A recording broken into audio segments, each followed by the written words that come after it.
Everybody in this way, this direction. There we go. All right. So we're live at the LG Electronics booth here at Solar Power International 2019 with Mr. Nick Carter to talk about something that has actually been making a lot of noise, quite frankly, on social for us. The Neon Ace. R-Ace? Yeah. You are saying Ace though, not ACE? Okay, so it is truly well, you can the say Ace. AC too, but the product name is Ace. Understood. Okay, so the Neon R Ace module. This is the new AC module coming from LG Electronics very shortly, correct? Yeah. So hopefully in November we'll see the first product actually arrive in the US. Excellent. November, December are the first containers arriving. That's what they're telling us. So it's based on the Neon R module. So the existing DC product, which is our high efficiency module, people can see behind us. And what we've done is incorporate our own microinverter into the module. So there's no exposed DC wiring. The only cables coming out of the back, which hopefully we'll show in a minute, are AC cabling. And then for the installer, they love it because it's a simple male to female connection down the row. They plug one end with a cap and then transition the wiring on the other end, and that's all there is to the installation. All the benefits of microinverters. Yeah, and then exactly as you're saying, the benefits that you get module level control, so less vulnerability to shade. You've got flexibility in where you're putting the modules, different roof planes, or fitting them in because it's high power. You get a lot of power out of a small space, so even if the roof is constrained, you're getting a good size system deployed for the homeowner. And then aesthetics-wise, homeowners like it because it's lovely, consistent. You don't have the bus bars on the front. You have that consistent look on the front. It's pretty slick. It is white backsheet, I'm noticing. On is this there a version, black the Ace version will launch as a white backsheet, but the Neon R comes in white backsheet or black backsheet. Right. So the black backsheet version we call Neon R Prime. And then that's distinct, all those are distinct from the Neon 2, which is like a more regular, still pretty high efficiency, but not to compare with. This is going to launch as a 375 watt module in a 60 cell format with a 320 watt microinverter on the back. Okay. So that's the launch configuration of the product. Yeah. So, the LG module is kind of known in the industry as one of the leading high wattage modules. Right. When you speak with your clients from the installer's perspective, oftentimes the LG brand is going to come up, right? Mm-hmm. So right now can you just run us down the wattages of what's basically available? This AC module that you said it was a 375 with a white backsheet, but it doesn't come with a black backsheet, right? Right. But if you want to buy the regular Neon R with a black backsheet, that's an option too. Right. So we're talking power range for Neon R like 370 to 380, either available now or coming soon. Ace will hit right in the middle of that at 375, and then you're losing typically 5 or 10 watts when you go to the black backsheet. Right. So same with the Neon 2, that's available with a transparent backsheet as well. So it's white backsheet, black backsheet, where like I say, it's kind of 10 watts lower in rating, so you might be at 350 Neon 2, 340 Neon 2 with a black backsheet, but also available as bifacial with a clear backsheet. And then we do do those in a 72 cell as well, the Neon 2.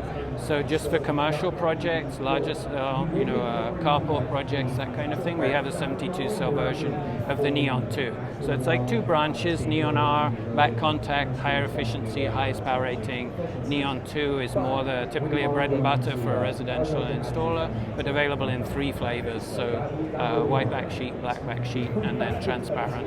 And then the 72 cell version of the Neon 2. Gotcha. Yeah, which is more in the 400, 410 watt range. Interesting. So you've got a backside contact range, you've got a more traditional bus bars on the front range. Well, it's not bus bars, it's the wires on. Now we're doing all 12 wire, 10 jello is the thin wire technology on the front.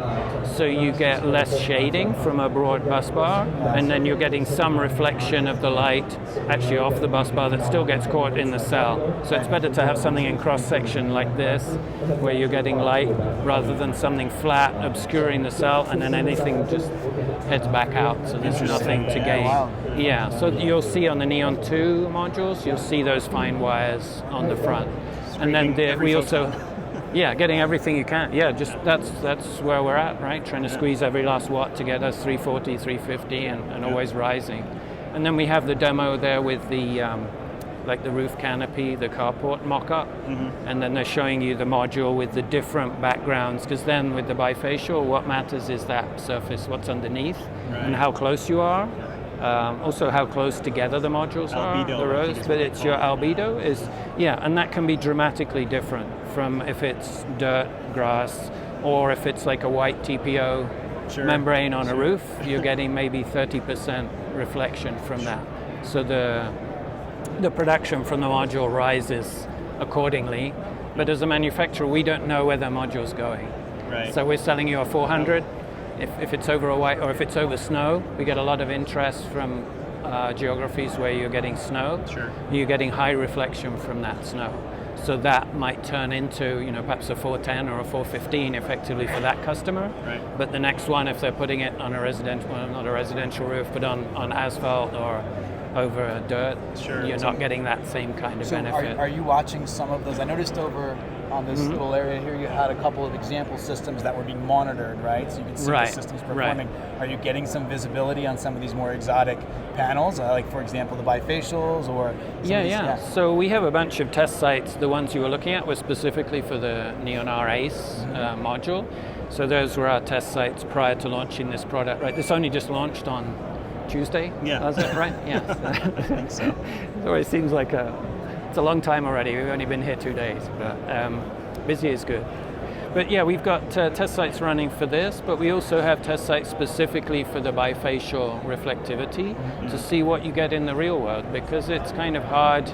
The financial guys will want hard numbers of, what are you actually going to get? What can you guarantee? Well, as a manufacturer, we can say, it's a 400 under standard test conditions. If you put it over this surface with this distance, this spacing, then you should get in this range, but we don't know. They're going to keep the roof clean. We don't know. Are they going to clean it for 25 years? Who knows how that's going to... real world test it's the real world. Start to see how it actually pans out, right? Right, and then I'm starting to see some of those... modeling this. They don't, we really don't know. I think there's a lot of work in progress to nail down what you actually can expect given different circumstances. Right. And I'm starting to see those reports come back. At least we're starting to share those. It's not just internally. So we've done at least one webinar specifically on bifacial. And then Kevin Priest gave that webinar. So he was talking about, if you're over this surface or that, if you space them this way or you have them, the farther, there's like a sweet spot, right? If you're really close, you don't get the benefit or the full benefit. You move further away, it's increasing. But once you get too far away, then you've lost most of the benefit again. So it's kind of gauging. I think that's what we're starting to learn, where the sweet spot is. So it's a learning process. I think a lot of companies and installers are going through that right now to figure out. But if the price delta is small and the gain is there, you're ahead. You don't want to be paying 5% more to get 5% gain, but hopefully, the price delta means that there's a benefit in there. Are your bifacial varietals, are they framed or frameless? They're all framed. They're framed. Yeah, they're all with frame, right. And there's a difference, right? Because like when you try to work with frameless bifacials, there's some really significant added complexity in how you mount these. Yeah, so that's part of this stays consistent with what we've always done and the rest of the product range. And you're not, that's why I say it's a transparent backsheet. It's not glass. Right. So the weight of the module is similar to what installers are used to. It's a transparent variation of the same panel. Of the same thing, exactly. Yeah, because we have basically a bifacial cell structure. So we've always had that. We haven't changed the cell structure. It just means now that we can take advantage of that. So they're lighter, they're framed. Does that give us more opportunity to consider bifacials on a rooftop? Does that start to be like a possible use case? I think as long as you mean a commercial rooftop where they're elevated off the roof and not like this kind of situation where they're directly like over asphalt. On a stanchion or something like that. And then I think depending on the surface, the roof membrane, that you can get a real benefit. The other thing, I mentioned snow before. We have a lot of customers, for example, in Canada, that are really interested in what happens when you've got snow and bifacial. Well, what does happen? I hear there's some interesting consequences you might not think of that are positive. Yeah, so I think this is still subject to testing and finding out for real and getting. So this isn't an LG statement of this is what's going to happen. But what I'm hearing in trainings that I give is installers that are excited not just because solar is great for reflectivity and giving you that nice white surface to get power out of the back of the module, but also that it helps the modules be productive earlier because they slough off the snow from the front sooner. Right. So I know I used to have clients in upstate New York, you have that lake effect snow comes down and your production just goes, and then if it sits there and doesn't thaw, it's on your rooftop system just sat. So the installers were saying, we can lift the modules a bit higher than we might have done, tilt them slightly higher than we would have done, and we're getting that benefit of the reflection. The thing starts producing earlier from the back, warms up, you lose the snow, then you're getting earlier production from the front as well. Yeah. So that was there. I'm the grinning like an idiot because I've heard those same stories. It sounds fantastic. Yeah, and it seemed like everybody I ran into had read the same script, but they all seem convinced. Well, it's exciting to hear that being kind of verified from different people around the world. Yeah, right? I say no warranty from LG on that happening, but that's what I'm hearing from the field. That people are really enthusiastic about that, and certainly in Canada they were talking about that everywhere we went. Very good, very good. Yeah. So a lot of advances, LG continuing to advance in the PV space. Very exciting to hear about the AC modules and about bifacials and all these kind of new exploration areas. But we're also in this show where energy storage is becoming paramount, right? Mm-hmm. So we're seeing that energy storage, everyone has an energy storage offering. And of course, LG, it occurred to me early on, we were talking with some of our friends at LG, this is a known appliance brand. This is something that people have in their homes. They're used to buying LG TVs. They're used to buying LG refrigerators. They're used to that brand, and it's a premium brand as well, right? So isn't there a kind of a neat opportunity here for LG to bring in the full package together? Yeah, I think I've seen some of those surveys where LG is the most requested brand in solar, and I think that's a representation of that fact that people have the phone or the TV or the refrigerator, the kitchen appliance, and it's a known brand. And then tied into that, we didn't really talk about warranty, but there's 25-year across-the-board warranty. So it's not just the production, it's the product as well. So it's like workmanship. You don't have one warranty that's a lot shorter than the other. So if something breaks in year 14, you don't say, well, too bad, because you're beyond your 12-year manufacturing warranty. Take a look at that again, right? Yeah, so it's 25 years for production. And typically, like for the two, it's 90.08 or 90.8% of rating at year 20. I think we have that. Yeah, it's here on the ACE module. So you're around 90% guaranteed at year 25. That's production, but also you have product warranty. So if any manufacturing issue shows up, you're also covered for 25 years, and for the labor. I mean, there's a bit of small print on the labor, but they do cover over those 25 years for labor as well. So, it shouldn't happen, but if there is a module swap, there is some coverage for that in the warranty too. So that's a pretty strong, that in conjunction with the brand strength you mentioned, is a pretty attractive package. A lot of installers are saying we're selling on the back of that. So I can see how that would be very valuable in the installation space. Also, you have a certified installer program, so that probably is linked up to that ability to offer the labor warranty, I would suspect, right? Yeah, so there are a couple of subtleties in there. Like installers can buy modules through distribution, off they go. We hope they join our Pro Club, so we have a tiered membership. If you're a silver or gold or whatever level you're on, there are benefits to the installer through being part of that, and they get marketing support, co-branding, those kind of opportunities. But there is a distinction. So on the energy storage side, you have to be a certified installer to install that. So you shouldn't be out in the field installing our energy storage system not having been through our certification training. So I give those sessions. Those are a 3-hour in-person training specifically on energy storage. You get hands-on. We do design scenarios where everybody sits at a desk and they're drawing wiring and moving components around. I feel that's the best way that people it sinks Learn by in. doing. They learn by doing. And given they're installers, they're really using their hands. They're tactile.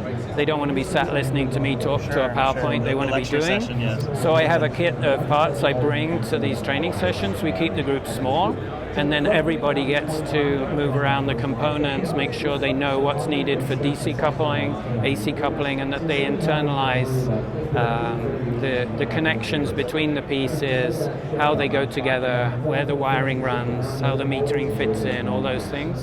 Try and make it an engaging experience, but they have to go through that. Then they're certified to install the energy storage system. So that is, I want to make that clear of the I think we're going to jump over to storage in a moment. We're going to go to, okay. But I do want one last thing here. The labor, I'm going to just call it out, the parts, performance, and labor warranty that you mentioned on the panels, that is, as far as I know, a very unique offering in the PV space, right? And for an installer, they get the sense of how that fits in and why it's relevant. But for someone that's thinking about buying a system, that might not jump out to them right away. But the bottom line is that when a panel goes down, in most circumstances, you may have access to a warranty for the product, right? Just for the panel, for most companies, right? But in the case of LG, you're not. In order to, if you think of it from the perspective of what that person's going to go through, they're going to say, "Hey, a panel's out. What do I do?" Well, you call your installer. Well, at that point, your installer says, "Okay, great. We're going to charge you to come out and do the labor to reinstall a new panel." Now, that panel may be free, but provided by the manufacturer or subsidized or something like that, depending on the details of the warranty.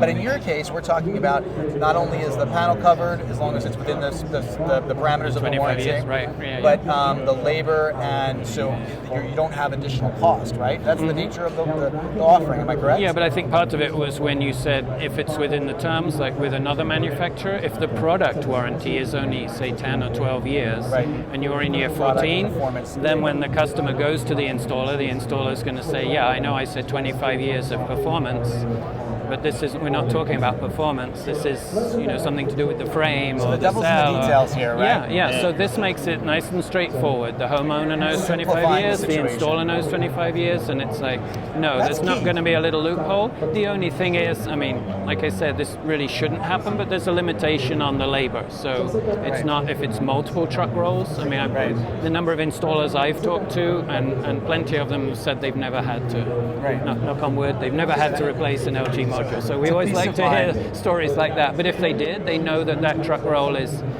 covered within the limit of the warranty. Okay, well, thanks. That's a distinguishing characteristic. It's really important. Let's take a look at the backside, because this is the micro that everybody wants to see. Okay, sure thing. We are good. Okay, I'm going to stand right here. And here we are on the other side of the panel. I'm going to drop my head, and there it is. This is the new ACE module microinverter.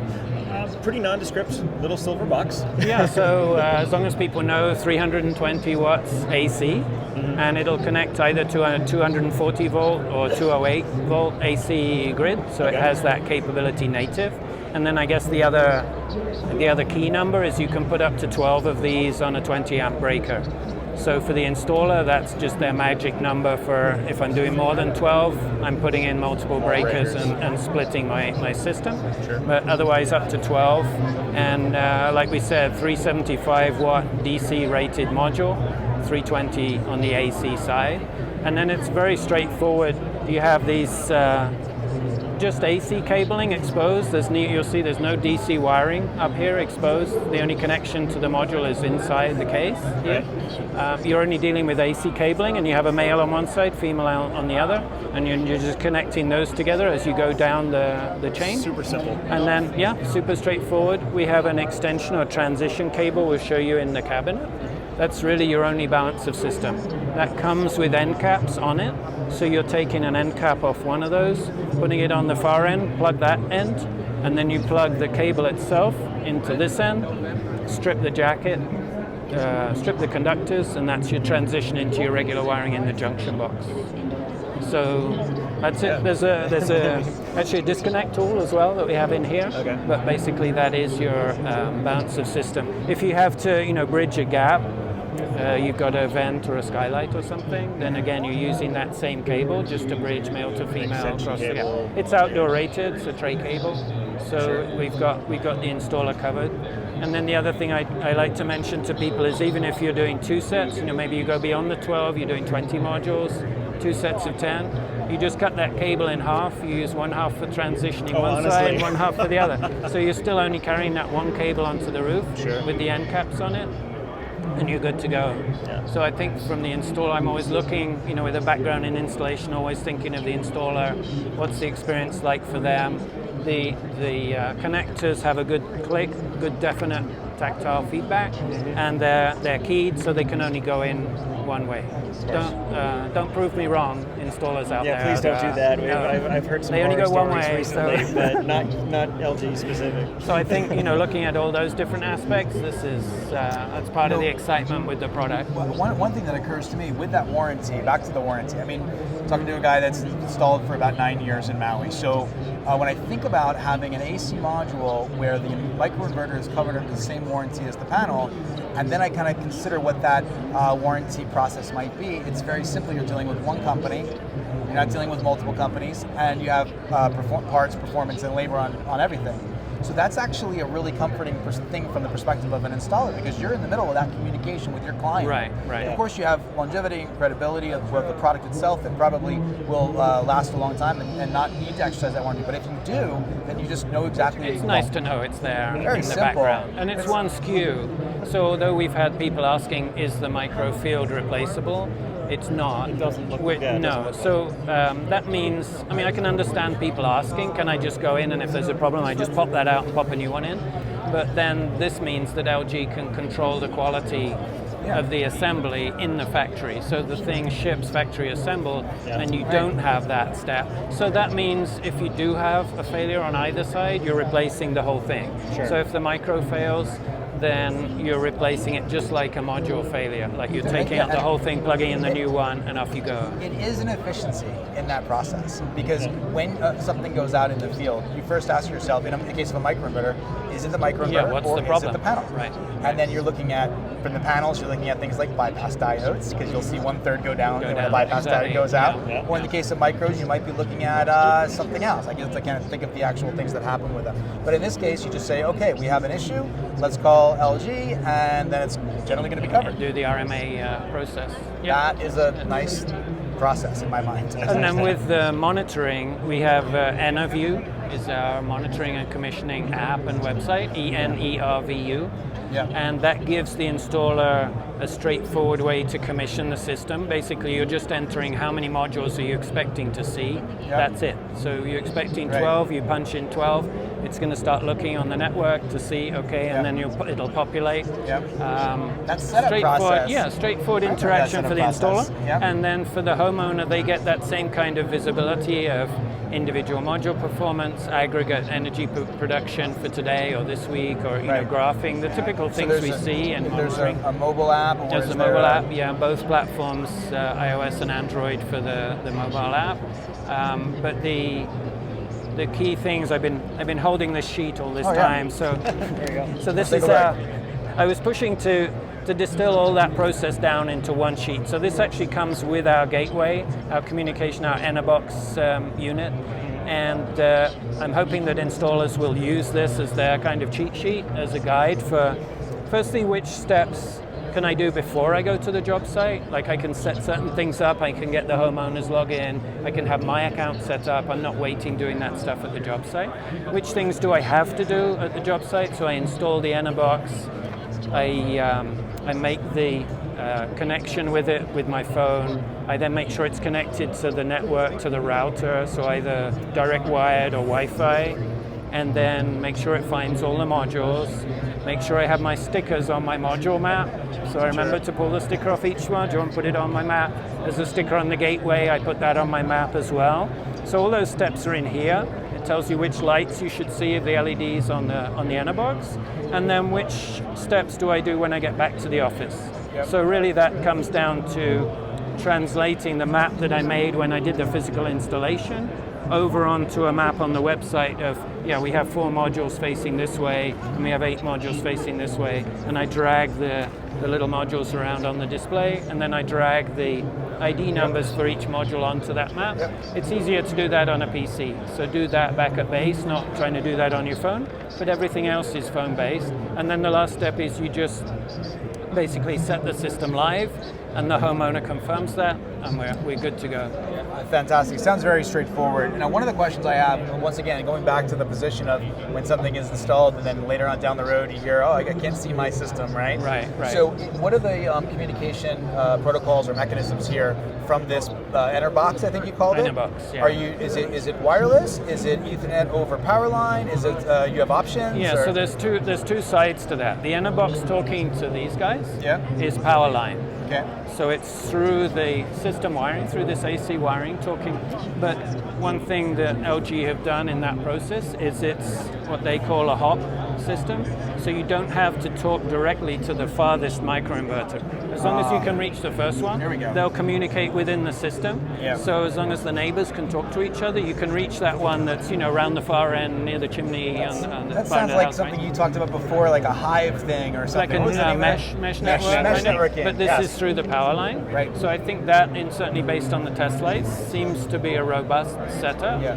So we say that same advice of put your gateway on a dedicated outlet, your 110 outlet that doesn't have a refrigerator or something on it that's cycling on and off. Right. So preferably a dedicated breaker close to the main panel or where the backfed breaker is located. So you minimize issues with that. But I've seen test sites where it was far from ideal and it was still picking up. But we're trying to make things as smooth as possible. So dedicated outlet near to the main panel.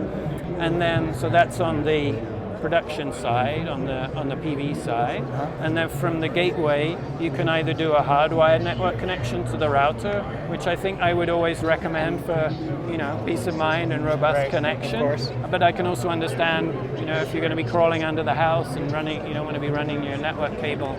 If you've got a good strong Wi-Fi signal, so we have that alternative. So if you do have good strong Wi-Fi, you don't have to run the hardwired cable. Right. And then we have a cell modem option as well.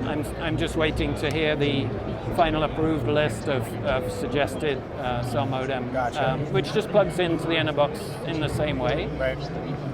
So those are the two sides, and certainly options for connectivity. And I think we all know that comms is typically the number one support issue, right? So trying things like this setup guide, having a one-pager that walks people through, covering the different methods of connecting, having robust power line communications. We're trying to set things up for success, both for us and the installer.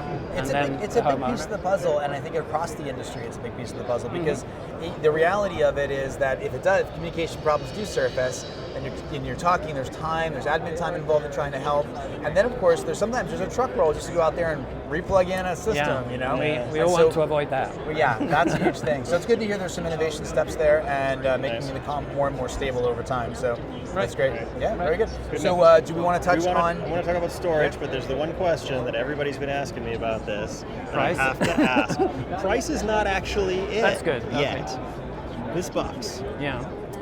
Is this a collaboration? LG has been known to collaborate with Enphase in the past. No, this is LG's in-house blank sheet design. 100% LG inside. So it's an LG Electronics in microinverter, not Enphase compatible. That was the question. It's all in-house developed and all warranted and supported LG. 320 watt, which is not too shabby. All right, let's check out storage. All right. Okay. So now we move over to the storage section of the LG booth. This is, of course, the Resu 10H Resu. Resu 10H? Yeah, you're right. 10H Resu. That we're relatively familiar with at this point. We've seen a lot of these installed, certainly a lot of LG battery coming out in Hawaii. Fantastic product. Tell us a little bit about it from your point of view. So perhaps I should first point out that the battery is supplied by LG Chem, which is a sister company to LG Electronics. I work for LG Electronics. So the product we're talking about, or products we're talking about now, are from LG Electronics. So LG Chem supply us with the Resu 10Hs, the battery units, I like to make that clear because when it comes to warranty, we say you can't mix and match. So if somebody bought one of these originally to go in maybe a storage installation, you can't then switch it and add it to an LGE installation. They should be bought specifically for one purpose or the other. I know it's an artificial distinction, but point that out so we don't have warranty issues later on, somebody calling LG Chem and they're saying, no, that wasn't bought for the right purpose. Sure. So from our perspective, we have two kits, an AC coupled kit and a DC coupled kit, and the only other SKU is a second battery. So the secondary battery has its own SKU. Each kit comes with the primary battery. And then with both kits, you'll get the inverter, or PCS, as we call it, this guy. So it'll either be DC coupled or AC coupled inverter. Here we have the 5 kilowatt AC coupled. If it's DC coupled, it's 7.6 kilowatts.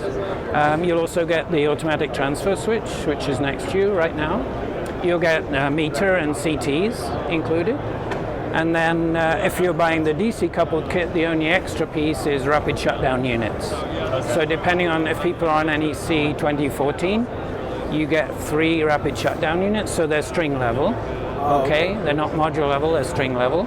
And that's all packaged together. All the things I just described, the one SKU, that's what shows up on the pallet or pallets.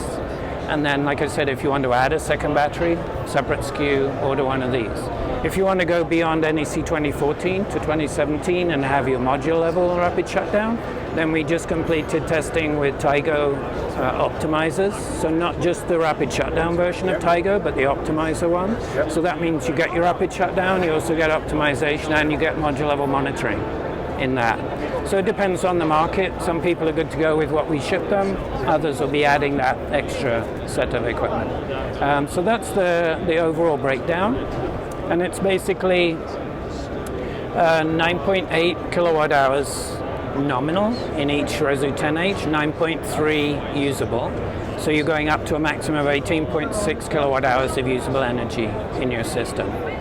So that's the kind of overview of what we're selling. That's available now. It's in the warehouse. That's been shipping since earlier this year. So it's not a coming soon. It's actually here now. And then the DC coupled, you can put up to 3 strings and up to the 2 batteries into the one inverter. So the box looks very much like this, but it's the DC coupled one. Up to 3 sets of PV coming in here, and up to 2 of these into the same. They're playing at roughly the same voltage, right? So they're all coming in and getting combined in the one box. So you don't have separate inversion for storage versus solar. It's all being done by the one box. On the AC side, this is basically the battery inverter. You're not putting PV into this guy, right? You're assuming PV is probably already installed. It's there. These light up lines you have actually are kind of showing the power flow. Right. So with the AC coupled, the thing to pay attention to is that typically you have your PV coming into a backthread breaker or 2 breakers in that main panel, right? That's existing. Then you come along, tie this in. But what happens when the grid goes down, right? They anti-island, you lose your PV. You've got no way to charge this. So what? Retrofit AC. In a retrofit AC coupled setup, yeah. So what we're seeing installers start to do is often they're microinverters, so they'll take some of them out of that main panel and they'll put some in the backup loads panel. That way when the grid goes down, we grid form with this guy. Now the micros will be looking and say, oh, looks like the grid's back. They have a 5-minute delay, they'll fire up and they can feed into the system that's working with no grid and an open transfer switch, right? Everything's gone above the transfer switch, but this is forming the grid. It's dealing with charging, discharging of this, and it can accommodate a certain amount of, there are limitations on the PV you can put in the backup loads panel, but it means now you've got a way to put energy, you've got a generation source to recharge this guy. Otherwise, we have certain customers that are okay if they only have short outages. They're fine, you lose the PV for 5 minutes, you ride out with this guy, you're back up and running a bit later that day, and off you go. Others are looking to back up, and they don't know if the storm's taken them out. They could be out for 4 days. Sure. So then you need a way to be bringing PV into this guy. So just a quick question here. is it inverter agnostic, that AC coupling? Like, can you work with any inverter, or are there certain inverters it works better with? Or? So that's the it depends answer on that one. So if it's a Rule 21 compliant, and well, that's how we refer to it in California. Yeah. If it has like the ability to control the power level with the frequency, it then depends on the inverter or the microinverter and how it's configured. Yep. We can, in some cases, throttle them. So if it's earlier hardware and it's not Rule 21, we can control it, but it's basically like an on-off switch. So we just push the frequency like out of spec, and the thing says, oh, something's wrong with the grid that's coming from here, and just shuts down. So if we have a full battery, low loads, and plenty of PV, you know, there's nowhere for the PV to go, right? So we have to do something with the PV. In that case, we can curtail it, and then maybe switch to power the loads with this. And then a bit later on, when the balance changes, you know, the loads, people come home from work, the loads increase, the balance changes, you can bring the PV back and feed that in. But it's really a case-by-case basis of what hardware people are using, which manufacturer, how it's configured, Sure. size of the system, the age of the hardware. Right. So, and then if it's really that much older hardware, maybe it's time for a change. Sure. I don't want people swapping out hardware unnecessarily, but maybe that's a conversation. We're already starting to see some of that, right? With like upgrade programs for micros, and it's like, okay, customer, do you want to move to the latest and greatest? Then we have this option path for you. So that may be, for the really older hardware, that may be an option. But if it's newer and Rule 21, there's more of a chance we can do fine control. How about backup power in terms of just, what is the maximum kilowatts backup power from this system when it's operating? So this is limited to 5 kilowatts when you're off grid, and it doesn't change when you put the second one in place. Right. You don't suddenly get 10 kilowatts, it's still limited to 5 kilowatts, you just doubled your runtime. Yeah, and you pointed over here to a protected loads panel. Yeah, so down the bottom here, Yeah. we have our protected loads panel. So is that something that's provided by LG, or is that something that's provided by the... No, that's probably the one key piece that we don't provide, but standard. it's a typical small sub-panel. And we're now starting to see people do more intelligent main panels where they're controllable, or we're seeing controllable breakers. So that way, if you do this, the homeowner has to decide there and then, I'm going to have the fridge backed up, I'm going to have this lighting circuit, I need XYZ, it's going to go in there, and the installer leaves, and that's it. But now we're starting to see where it can be configured, you swap out the main panel, and then the homeowner can decide. So with this outage, I need to keep the fridge and the freezer and these circuits going, but the next time there's an outage, maybe now it's in summer, I want to really run that room air conditioner. You know, I need that 1500 watt little portable unit. That's my ultimate, that's my real priority, right? So this time around, forget these other things. That one moves to my must-have list or my nice-to-have above the other loads. So there's kind of this way of hardwired, you decide. I mean, you know, conceivably you could change it later on, but it's work, as opposed to remote configurable at any time under the homeowner's control. That seems to be a lot of technologies pushing in that direction. In that direction. More and more control, more and more involvement for the homeowner. I think we've done a pretty good job of covering the whole offering. Just to before we end, I wanted to just confirm. So in terms of warranties, this is all 10 years. This is all 10 years. 10 years. And what pieces are warranted, and are they warranted by LGE or LG Chem? I know you stated it in the beginning. I just want to confirm that. No, so if it's bought from us as one of these kits or a secondary battery to go with our kit, it's all LG Electronics. Got it. Okay. Yeah. So it's bought by you. So even, all even of the this. battery SKUs from you.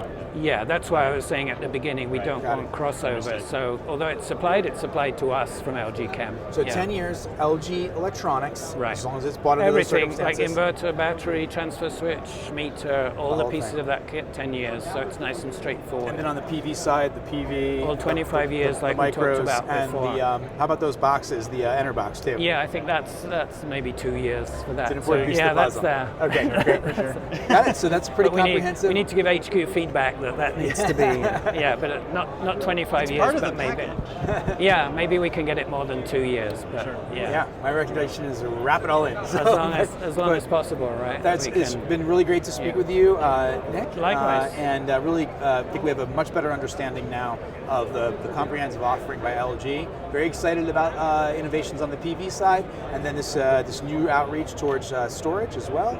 And so I think we'll see a lot of customers saying, hey, I know the LG brand, and I think that's the direction I want to go. I wouldn't be surprised if that's the case. Yeah, well, we're getting really positive feedback about the ACE module. I expected it to be well received, but we're really getting great response to that. And I should also mention before we close the commercial storage side of things. Yeah. So next year we're looking to bring in larger, like 250 kilowatt and above units. They already have them deployed across Korea. Yep. It's typically a 250 kilowatt building block. Often they bundle 4 of them together, so it's a megawatt size cube, and up to 4 hours. So it could be megawatt, 4 megawatt hours. You can do less, but that's the typical maximum. And then you can scale with those building blocks. So that's coming to the US, they're saying next year, but widely deployed across Korea already. We have a test site in the US, but in terms of listing and availability, maybe August or late in 2020, we're hearing on that front. So that's all LG produced, like LG Chem making the cells, LG making the inverter, again, all in-house. So something to look forward to for next year. Who knows, maybe at SPI. No promises, but maybe A lot of next CNI year. activity out there. I can see that happening. Yeah, a lot of interest in that too. Shout out for Lynn Tran from LG Chem, friend of ours. When she said LG was ramping up battery manufacturing, she wasn't kidding. Yeah, so they've told us no issues with supply this year. Yeah, that's so that's what she's saying. Yeah. All right, so this has been Nick Carter from LG Electronics. Really do appreciate No, the thank time, you for your sir. time, Thank you guys. much. I appreciate the thanks, questions. Have a Thank good you one. so Okay. much.